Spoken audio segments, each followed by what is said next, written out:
आशा की किरण। આપણો મોક્ષ આપણે જ કરવો પડશે. આપણો મોક્ષ આપણે જ કરવો પડશે. આપણે જ સાવધાન બનવું પડશે. તે દાડે મુક્તિ થશે. આ જગતમાં ભક્તો એ તો કર્મ સંબંધ અનુસાર ભગવાન સ્વામિનારાયણ પ્રથમના 13મા વચનામૃતમાં કીધા પ્રમાણે આપણે બધા ભેગા થયા છે. પંખી તણો જેમ ભરાય મેળો, સૂર્યાસ્ત કાળે સૌ થાય ભેળો, જુદા જુદા તે પછી ઉડી જાય એવો જ મેળો જનનો જણાય. જેમ સંધ્યાકાળે હજારો પંખેડો એકઠા થાય, આનંદ કિલોલ કરે થોડી વાર, અને પછી ચીચી કરતા ઉડીને પોતપોતાના સ્થાને જતા રહે, ફરીને ક્યારેક ભેગા થાય કે નોય થાય. એમ ભક્તો કર્મ સંબંધ અનુસાર આ ધરતી ઉપર આપણે આવ્યા.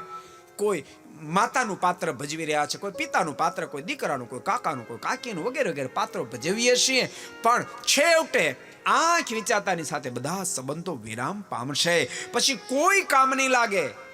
તે દાડે તો આપણે પરમાત્માની આરાધના કરીશું, દિવ્ય જીવન જીવ્યાશું, तो ज काम लागशे. तो आपको पसंद आया हो तो लाइक करें और शेयर करना मत भूलिए.